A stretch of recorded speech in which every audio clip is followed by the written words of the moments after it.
Hello and welcome to Art, Creativity, and Wellbeing. This is the show where we are always working to support you in bringing as much care and love for yourself as you do for those in your world, those you work with, those you in your family, your friends. It's so interesting how sometimes that falls by the way, and I'm so excited. This is one in a continuing amazing series of conversations with the Rebels for Peace leadership. Um, these are folks who are doing so much for the world and doing it from a place of joy and what I experience as a real kind of centeredness, care for self as well as care for, for the project. I am getting to talk to Devlin Chestang. He is the lead youth facilitator at the Rebels for Peace. Devlin, welcome. It's so great to be with you. It's amazing to be here. It's amazing to be here. Representing the rebels, Yeah, yeah. Devlin just Ready. showed he's got this awesome shirt with the Rebels for Peace logo on it. I think I've said this more than once too. Sometimes I will just go to the Rebels for Peace website and just look around on it because it's just there's such a happy, like good, enthusiastic vibe there. It's really, really cool. So, Yeah. And you'll never know what's on there the next time you check it. So it's always finding I'm always finding something on the website myself. yeah, yeah. Yeah. It's ever changing. Yeah. Um, well, it's really interesting because my feeling is one of curiosity about like where we should start today. Like how far back do you want to go, Devlin? Like, As far I told you, hey, I'm up for anything. Like I'll answer any question. I'm an open book. okay. Well, in that case, I would really love to hear um anything you'd care to share about growing up, about sort of what life was like for you. Maybe we could even keep it to before you knew about Rebels for Peace. Gotcha. Okay. So starting off. I was okay. So I was born into a single mother household. It was me and my older brother, and our father, or our biological father, he when I was about one walked out on us, and then got arrested in Florida for pretty bad things. So it was basically me, my mom, and my brother moving around a lot growing up. So going house to house, trying to find a comfortable living situation for us at that time, while she was at the time working two, sometimes three jobs, trying to make sure that we were all fed, made sure that we had what we had and what we needed. So it was definitely interesting. Then around when I was four, um, my mom found my stepdad at who she's still with today, had my sister. So it's my brother. 8 years later came me, and then 4 years later came my sister. So um, still trying to juggle the environments that we're in and stuff like that, making sure that still now three kids we're providing for um, with some help now. So and growing up, it was very interesting because um, so going into kind of I do this thing where I kind of split in the topic. So that this Please. is one of those instances. So Yeah, yeah. um, then growing up in school and stuff like that, I had a case of undiagnosed ADHD. So off the wall at times, and like just very hectic at times, and then other times, very chill. So it was very interesting growing up because a lot of times I was labeled as a bad kid by teachers, by like they always said I was gifted, but they said I would do stuff that I wasn't supposed to do. So very hectic growing up.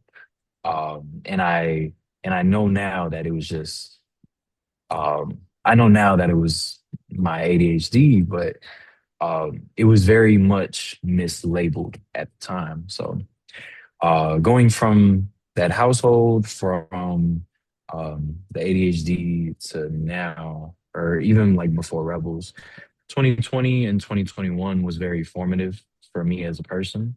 That's where like me myself, I made a lot of mistakes during that period. Mistakes that I feel like I would have been able to go without if I knew what I knew now. Mm, So shortly after that, long story short, I lost a friend that was very close to me in 2021 of April. And that friend really wanted the best for me. He would always push me to do better. He would push me towards creative arts. I was a very creative person ever since a kid. So, and the friends that I kept with me, they seen that, but it wasn't really like I didn't really show it much. So this friend in particular, he would always push me to do more with that creative effort. He would always tell me like, you need to lock in, you need to just focus on the creative stuff because that's what's gonna really help you take your life farther. And I didn't realize it at the time. I just kind of shrugged it off. But it wasn't until he passed away, um, or in better words, he was killed. mm, So it wasn't until after I lost him that it was like, okay, I need to make a change in my life. And that's when I started taking my creativity farther. I started out with doing like clothes. I was making clothing and selling that. Then I took a hiatus from that. I wasn't feeling myself, and it took me a very long time to really. It was like a numb period. Like there wasn't a lot going on. I had just got kicked out of school, not like high school, not too long. I had to transfer and get my diploma somewhere else.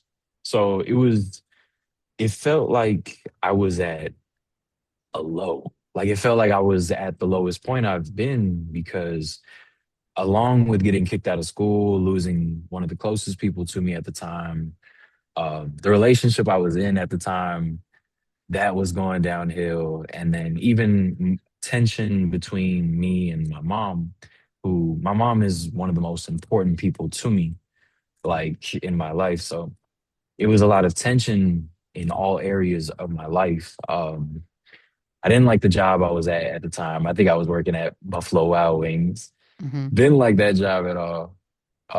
So it felt like a very big low period.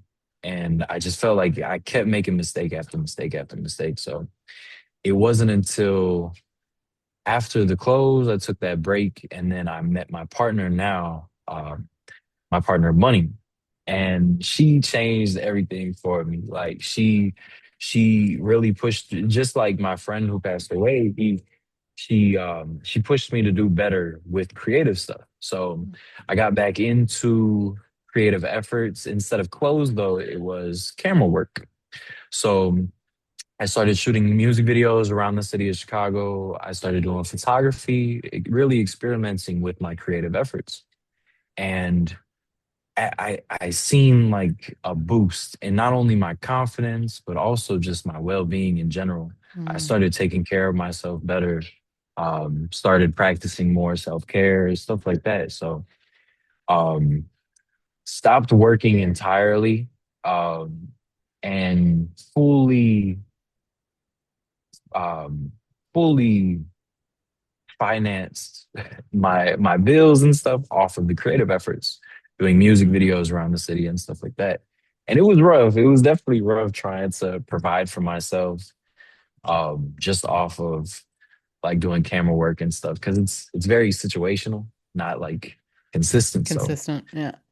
yeah. So one day I randomly see a Instagram story from our so he was in the internship before, but now he is um our designated media person, and Brandon.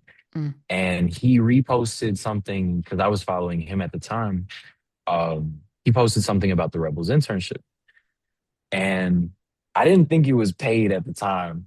I thought it was just like an unpaid internship, and I was like, "This is very interesting," because it was it went like the post went into detail about like learning more about oneself and stuff. So I filled out an application, not expecting call or anything back. And surprisingly, at the time, I got a call back. They set up a meeting, and I got it.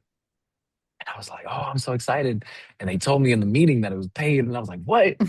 So it was like it was like my first time actually having employment, like stable income after a Yeah. while. So I was like, okay, I'm really interested now. So I um I get to the first day, and I remember I couldn't make it to the first day actually.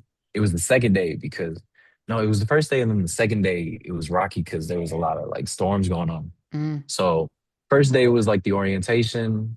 I was really nervous, but I didn't want to seem nervous. So I was trying to play it cool. But second day, I met the entire rest of the internships, the rest of the interns at the time.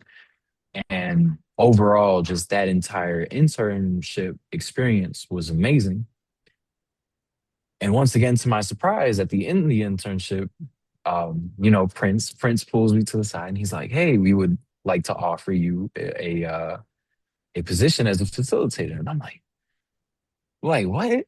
I'm like, so I'm like working with the kids and stuff. And at the time, like my mom always told me that I would be a good teacher. So I was like, so I would be a teacher, but more of like mental health. And I looked at him with a blank stare, and I'm like, in my head, I'm celebrating. And then I'm like, oh yeah, of course. Like I once again trying to play it cool. So but overall just that entire journey and going into actually doing the facilitating work, it was amazing because it felt like it was giving me a chance to help kids that might have been in my situation or like related to it in some way. So every day I go into the classes and I'm like, it don't matter how tired I am. I'll stay up till 2 a.m., wake up at 5 a.m., and I'll be like, do it for the kids, do it for the kids. So really, really doing something that I wish I had as a kid for Mm. them. And it not only does it feel like I'm helping my like the future generation and my community and my city, but it also feels like in a lot of ways when I go into these classrooms and facilitate these lessons, I'm helping myself because it almost feels like I'm teaching the lessons to my inner child, like teaching him how to heal with what he had to go through and stuff like that. So overall, just from childhood to now, that's pretty much the gist. Went on a little Wow. spiel, but yeah. Well, thank you. I'm just writing down the words. I'm teaching the lessons to my inner child. I think it's really interesting because the point of this show, in a lot of ways, is to give that gift to our inner child of support, and love. Yeah. And it feels like over your life, like thank you for giving us that beautiful arc, because it feels like there's something there's something present about people around you who could see the real you and wish to support that, and it seems like what's happened is you've been more and more able to say, "Oh wow, okay, that does seem like something that I would enjoy," or "I'm not going to do this job anymore because I don't, it is not my choice. Like I'm going Yeah. to do this other thing." And my son is a sound engineer, and he too is doing his level best to in a in an unpredictable, inconsistent uh, way. He's in Boston, but I would imagine it's very similar. And I just am so inspired by someone and by both of you and anyone who's doing this for this sort of like, well, I don't really know, but I gotta try. Yeah. And then I think it's really neat too how you got to it's almost like when you were in a place of self-care such that you could hear that Rebels for Peace kind of invitation, you know? Like you had to, Mm. well, I don't know if this is how you see it, but it sounded to me like you might not have, you might have missed that if you were not in that place inside In yourself, that mindset, that yeah, mindset. Yeah. I definitely agree because like with the dilemma with growing up and living in an area like Chicago is it's a beautiful city with a lot of opportunity. However, there with any type of opportunity, there also comes chances for um, a not so good opportunity. So through growing up, through all the environments that I've been through, like me as a child, growing up, I've seen a lot, and I know that the kids that we teach, they see stuff all the time. We we just recently had a meeting with the Rebels team, and we were discussing some of the statistics that these communities have to face. Like 1 in 4 of the kids that we teach have to grow up hearing about gun violence in the area. And Mm, all I while we're talking about that during the meeting, all I could think about is the instances that I had to endure as a kid and what type of choices that will make a kid like grow up into in a way. And I was lucky enough to really have people around me to push me in the right direction because not everybody has that. So going from like this creative kid and in a way becoming lost towards that middle, mm, becoming lost towards like high school and being able to find my way back later on. Not everybody gets that experience, and it's just something that or that chance or that opportunity. So it's something that I'm very grateful of because I know that in another life I would have probably my life would have been probably very different. Like right mm, now, that same child that I seen, and like I can look back at now, like all the paintings and art that I made. That same kid could be somewhere in jail or somewhere worse in mm. in the dirt. So I'm just grateful for myself that I was able to not end up with that path, but it also helps me see that that path is still out there for some of these kids, and it's only it's only opportunities like what we teach and stuff like that or other programs that really helps narrow that path. Mm. And hopefully one day that path isn't as open as an opportunity. It's got a lot of So grass grown over it. It's not a yeah. easily, yeah, yeah. Before we, because I really want to hear about sort of, I'd love to hear about what you actually do, like what you teach and how you do that. But before we do, I wondered if you would share a little bit about your friend who was killed and who was such a support and such an inspiration for you. Can you share about him? So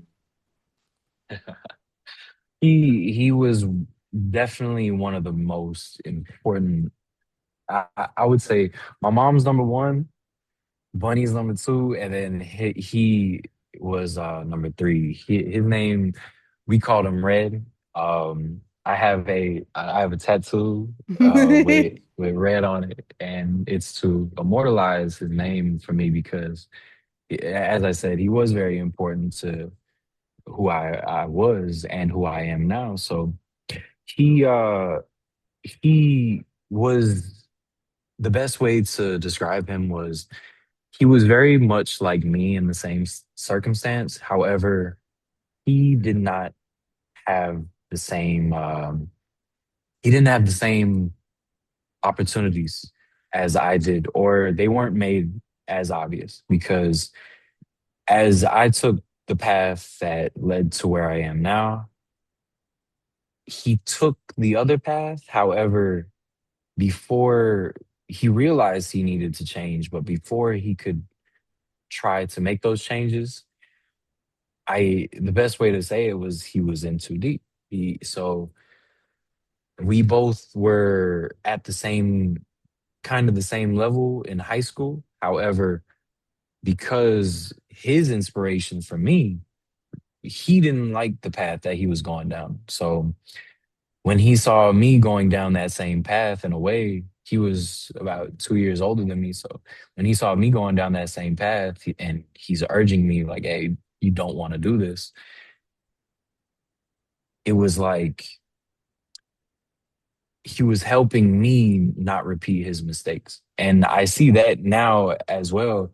It took me a very long time to even process and heal from even losing him, and the whole situation was that because it man, that whole circumstance was very, very very altering because even seeing him in that way, like it wasn't just me hearing about him, like when that happened, it was me seeing it as well. So when Mm. I'm slowly making that progression out of that path and into the the, the path I took now, seeing him almost get left back, and in a lot of ways it produced a type of guilt. It felt like survivor's guilt. It Mm. felt like at first it was why was I able to get out of that and he wasn't? And it and even going into Rebels, I also felt that way. It felt like, who am I to tell these kids to live better? Because I very much could have went down that same path as well, and I made a lot of mistakes in my life. So it was like the first couple months of actually teaching the classes or helping out with the classes, I felt like it felt like an out of body experience because I was like teaching them, but it was like I don't belong here. It Mm. was feelings of I'm not worthy to teach these kids these things. But it wasn't until like I kept going and going and going that I realized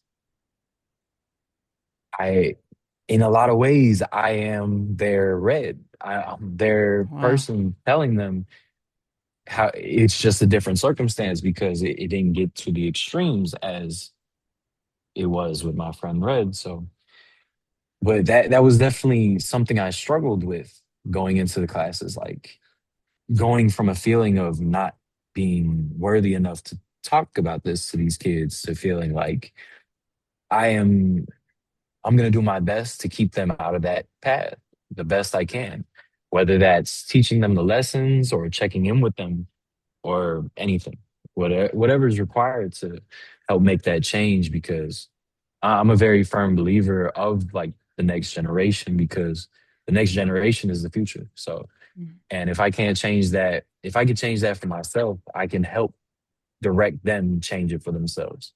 We have a very strong when I got hired, one of the things that they told me was, we cannot save these kids. What we can do is we can point them in the direction to help save themselves. Mm. And that was very clarifying as well, because we could do everything we can. However, you can lead, like the old saying is, like, you can lead a horse to water, but you can't make it drink. So it was kind of the same thing. Like, we could point them in the right direction. We can urge them in the right direction as much as we can. However, like, that choice is ultimately theirs. We just need to make sure that we foster that environment of care and love and kindness and resilience and instill that with them while they're still young, so they don't have to grow up feeling like they need to be somebody else. They could be themselves creatively, emotionally. They could be vulnerable with not just themselves, but also the people that they love. Because when I was a kid, I was like, especially high school, I was like Stonewall. I didn't let Mm. nobody in, and in a lot of ways, that's why I'm an open book now, because I didn't talk about a lot when I was a kid.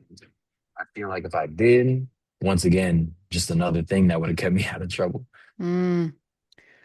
Wow. I just wish to say thank you for sharing Red with us and for helping us see.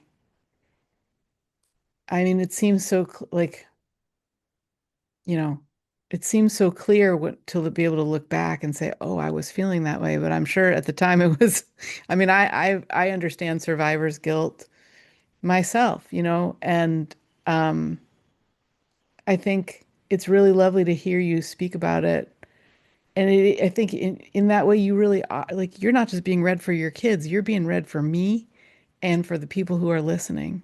And that really means a lot, you know? Yeah. It shows how there's so many commonalities. I mean, when I started well, I was I was told as a freshman in college by my figure drawing teacher, I was told, you are not an artist. You should give this up. And he's yelling at me in the middle of our class. And I was like, okay. So I did, and for 30 years, I was like, not an artist, not an artist, not an artist. I'm not creative. And when I turned 50, I was like, well, who gets to say though? Maybe I get to say if I'm an artist. And it took a long time. But in the meantime, what was happening was I turned towards something that has become such a wonderful career in human development, human dynamics, child development.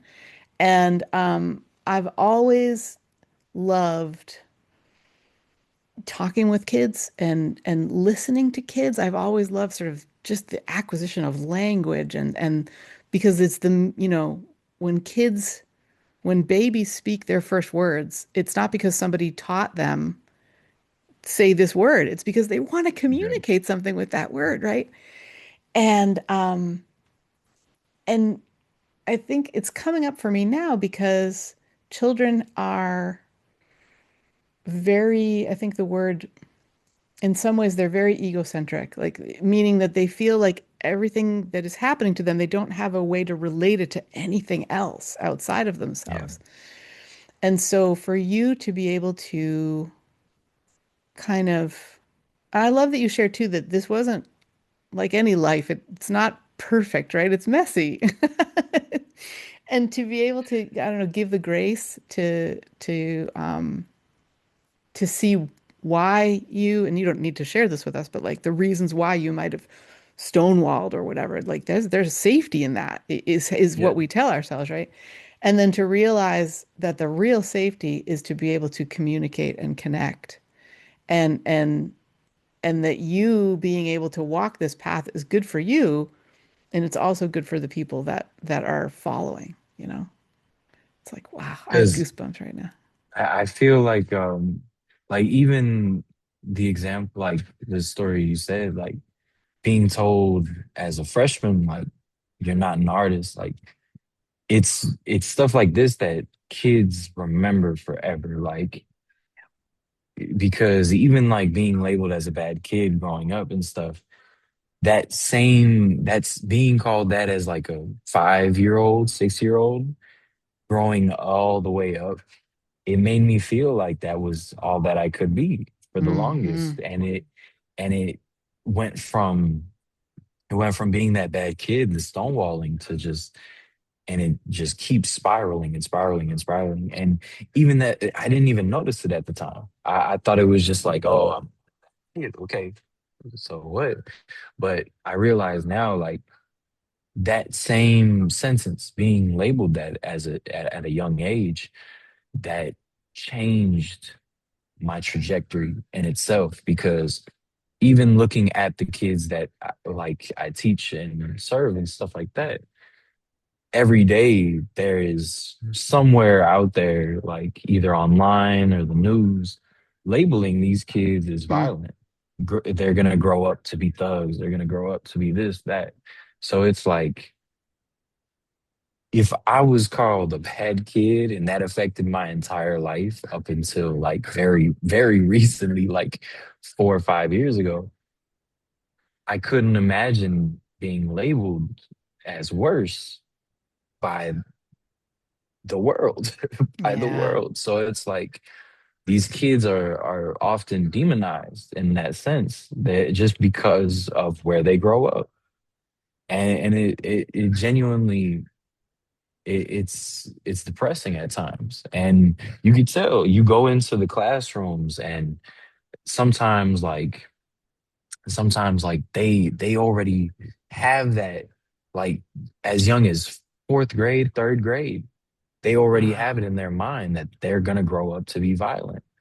So Wow. you have these kids who's in class, like little kids, like fourth grade, ready to fight just at the mention of a disagreement, just Wow. because they disagree on what color. Like, oh, like, I want the red marker, you have the red marker, and they already ready to fight. And it just goes back to that label. And and I feel, and one of the things I think of is, if they didn't have this label, how would they react then?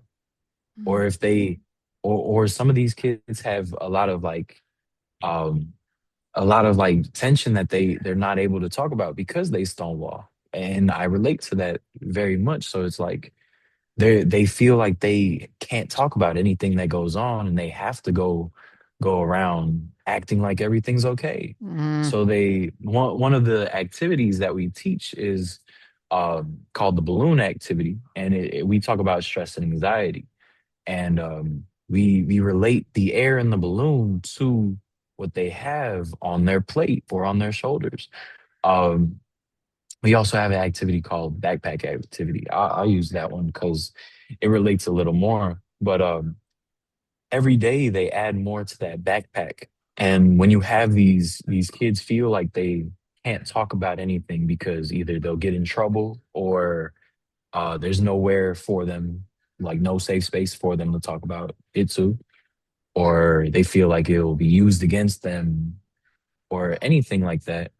They just keep putting stuff in that backpack, and we expect them to still be able to walk Mm. with a 200-pound backpack. Sometimes just keep going and going and going, and they don't learn to let that backpack out until it's too late, and that backpack or that balloon pops. Mm. And it's like, what do we do when the balloon pops? Because now it's an outburst. Now it's, oh, now you took it too far. You should have just talked it out. But nobody was able to tell them that as a kid. They were labeled by media. They were labeled by the internet. There's so many times I go on social media, and I follow a lot of Chicago pages. I got to keep up. But so often it's people from all around, like, the country, and they'll go to these Chicago pages just to make comments like, oh, that's Chicago for you, or oh, I would Wow. never go to Chicago. Because so it's like, it's a stigma across the country, even worldwide at times, like, that if you're a kid in Chicago, especially the South Side, you are violent. So it's like, I couldn't imagine trying to fight a stigma like that as a kid. Because if I was just fighting the stigma against people in my family calling me a bad kid, or people at school calling me a bad kid, imagine hundreds of thousands of people saying that, at times millions. So it's like Yeah. trying to reverse program that in their head, like, you guys are gifted, you guys have potential, you guys have that spark inside of you. You guys have the tools you need to succeed in whatever you want to do. Go out and seize the day. And that's really what I try to, because I really relate to that what you said about, like, how just one thing said could affect years Mm. of progress, of who you are as a person and stuff like that. Yeah.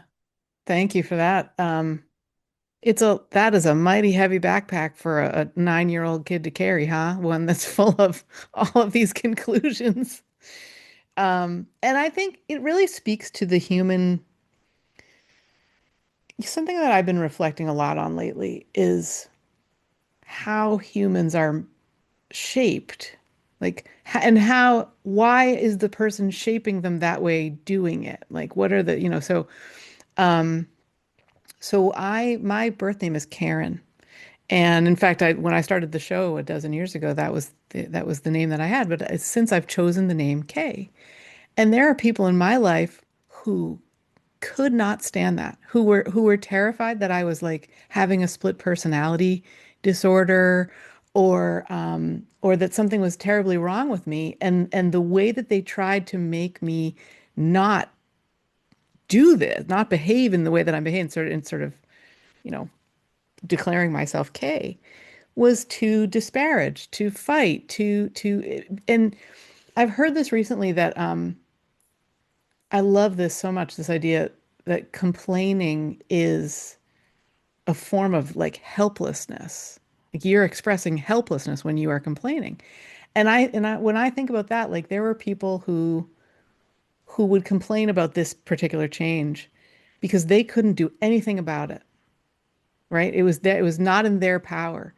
And so when people, and it is not on the 9 year olds to understand this, right? But I guess as a person who is potentially shaping someone's mindset, it really behooves me to understand where am I coming from, like in myself, so that I'm doing it in a way that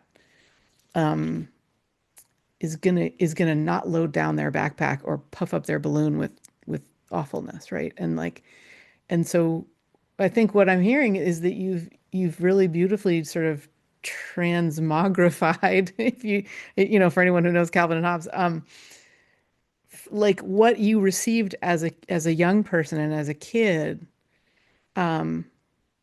to say, okay, I can change for myself and I can also support others to do that. That's really amazing.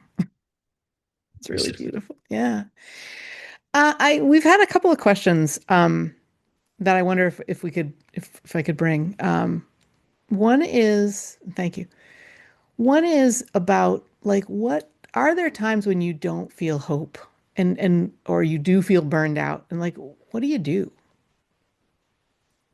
So, on top of Rebels, I have my own type of multimedia organization that I do in Chicago. Hmm. Uh, I've done, I've thrown events, I've done a magazine project, I've done Wow. some more clothes, skits. Um, Actually, just 2 weeks ago, we had a award show for creatives in Chicago Wow. for local art. So it's like two full-time jobs. Almost Wow. That's a lot. like it's like I got all day at Rebels and then all night with the the media stuff. So burning out has definitely been a topic, especially as of late. Um, Last year, it felt like I was carrying the weight of my world and a lot of other people's worlds. Hmm. However, I went into this year with a brand new mindset, and even with the stuff that I do with the media organization, I decided to dedicate this year to who I am and everything that I do passion project related to younger me. That's why inner child has been a very important thing to me lately because I feel like I've been healing a lot in the way of I've processed a lot of stuff that I went through in the last like decade. However, it still has lingering effects of my childhood. So trying to re go back and redo what I wasn't what I wanted to do as a kid, but what that bad path led me to ignore. Mm. So in a lot of ways, I've been trying to go back and I did as a kid, I did this I had this idea and I always wanted to be a YouTuber as a kid. As a kid, I had this idea of doing like a fake law firm Hmm. and with like a fake mustache and stuff. So recently, like November, me and a friend, we shot a skit and it was like fake mustache, bald cap, and it felt like I was making something directly for younger Devlin. And it felt Wow. like, and it was amazing because I could tell while I was filming it and editing it and all that, it was like, oh, he would love this. And I was like, I would love this. And it was like, it was just so healing to do stuff like that. So now the rest of my projects that I have for the rest of this year is I'm doing a sport event in the summer, and it's going to be all the players are going to be local creatives. So it'll be an opportunity for people to come out and network, but also have some fun, and it'd be a community event. I also have plans to do like a community grant project where the community would vote for what they would be interested in, whether it be um, like a monetary grant for 1 to 2 creatives where they split like $1,000, and then they're able to create whatever they want with that.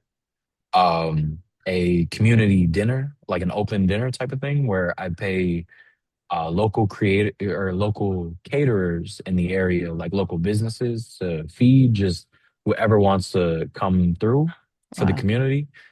And then the third option would be a content day where artists and local creatives can come and just, I would pay a bunch of camera people to just keep the cameras rolling, edit all the footage, and then they have stuff to promote their art on social media and stuff. Wow. And so do you like my main thing with trying to combat burnout is to do more things that help me help others, because even as a kid my main goal was to always help others. My three main goals in life is keep my mom proud, keep my mom proud of me, um help my community in my city and the people that I love. And then my last, it's unrelated, but I want to travel to each country at least one time. Wow. I'm doing pretty good, but um, like just aligning with what I'm doing with what I have passion for, because they say, I forgot what they say. They said something about like, if you love your job, it won't feel like work. Yes. So I've been trying to just recenter my entire life around what serves me, but in a way that is selfless, if that makes sense. Like It I'm does. selfishly helping other people. Yeah, like, yeah. It's like it's good for because you yeah, too. Yeah. yeah. So it's like that's been my main way of fighting burnout, just making sure that I have what I need. I'm a minimalist. If I won $1 million today, I'd probably give away most of it to my mom and the community. Mm. so, so like as long as I'm able to suffice, but other than that, just making sure that whatever I'm doing, like that's why like I worked so many jobs before I came to Rebels. I worked at Subway, Wendy's, I worked at Big Lots, Walmart, you name it. And it wasn't until Rebels where I was like, I think I might retire here. I never felt like that before. Like I always was like, this job got about like 1 more month. But Rebels was the first one where I was like, this is genuinely like I don't feel drained after each day. So Yeah. being able to balance that and the media stuff, just helping people in general, that is basically what my life is right now. Like helping kids understand who they are as human beings during the day, and then helping local artists and creatives understand or interpret their art at the night. So um, as long as I love what I'm doing, I won't get burnt out. And um, one last thing, I know I'm taking too much time with my answers. No, no, Um, this is amazing. This is the whole so point, Devlin. my I recently came up on like an epiphany of my own, and it's like my 3 rules or 3 guidelines to living a happy life, at least for myself. And those 3 rules go as the following: know myself. If I know myself, or if you know yourself, um, then the next one, trust my intuition. because I feel like in a lot of ways that intuition, that spark, that's just younger me talking to me. Mm. And then the third one, always take accountability for whatever I do, say, etc. So literally, I came up on that epiphany, like I want to say like 3, 4 weeks ago, and I realized that everything that I've been doing leading up to this point has went into those three guidelines.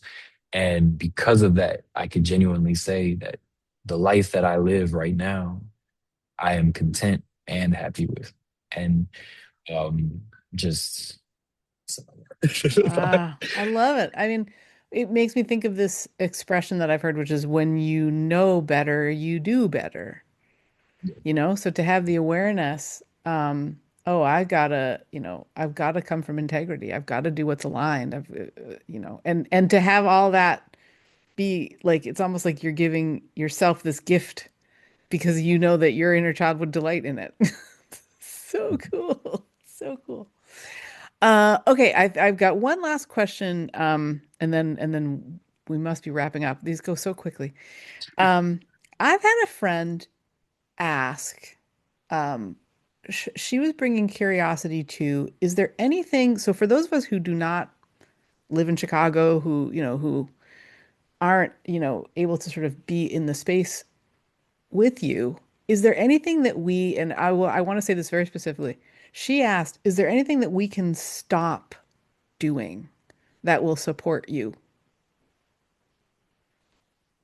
where is she from? She's from California, California. Okay. Palo Alto, Um, California. Yeah. So like Silicon Valley. uh, I would say the biggest things to help what I'm doing and like the kids and stuff, I would say, not specifically her, but genuinely, I feel like the world just needs to be a nicer place with less assumptions.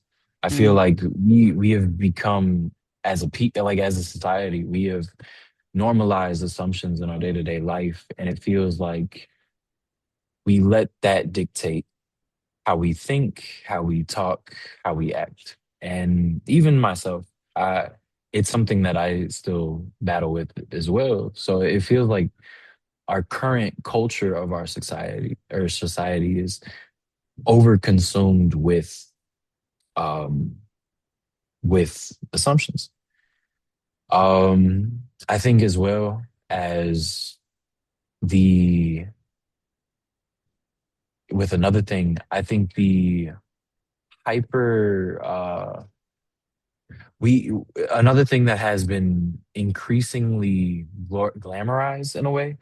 I think we have glamorized a lavish lifestyle, mm, and I'm not talking about like a car, like a nice car and stuff like that, but even going as far as like designer brands and stuff, I feel like in a lot of ways that trickles down. It starts with adults, but trickles down. And um, even when I was a kid, kids around me were getting picked on because they didn't have nice clothes and stuff.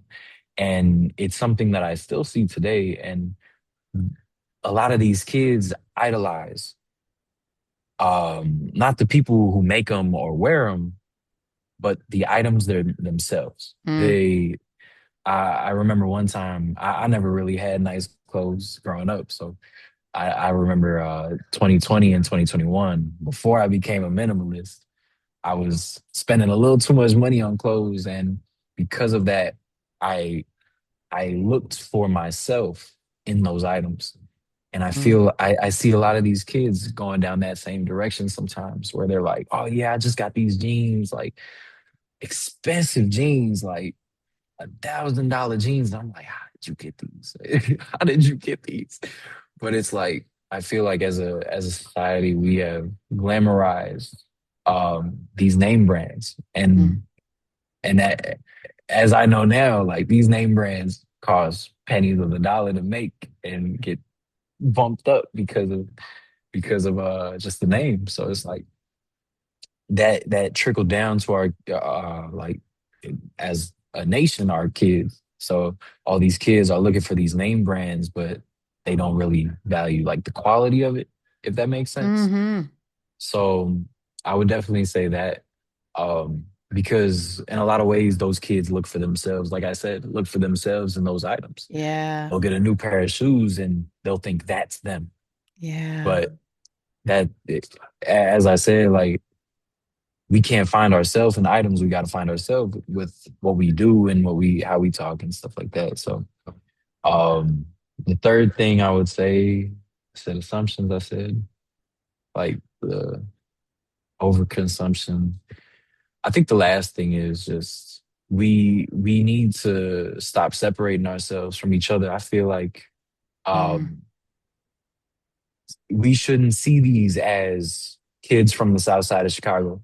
We Mm-hmm. should see these individuals as kids, because the minute we put a label on them like, oh, these are kids from the south side of Chicago, we are indirectly separating them from kids from California, kids Yeah.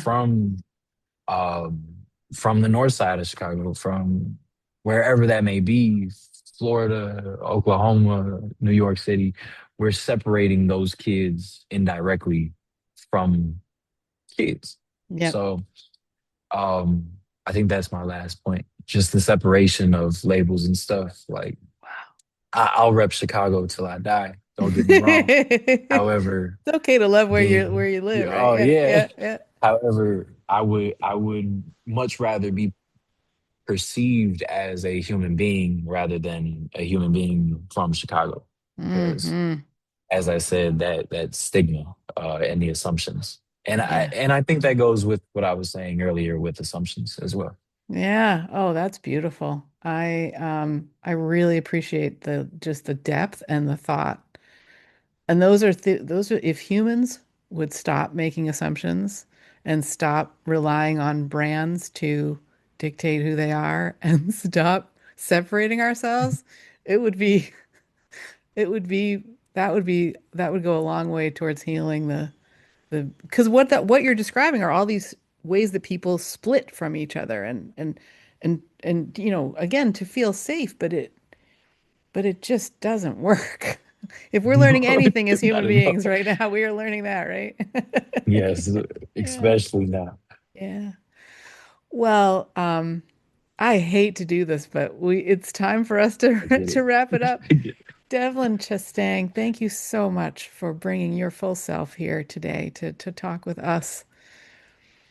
Thank you for having me. This was amazing. Thank Yeah. you. Thank you. Absolutely so special. If you are listening or watching and you would like to get in touch with Devlin, I will put the link to his LinkedIn in the show notes because that's where he's suggested that you get in touch with him. Um, and I think with that, I am just going to say thank you so much for being here with us today and for listening, for being along on the journey. Great to have you here, and we will see you next time. Bye bye. See ya.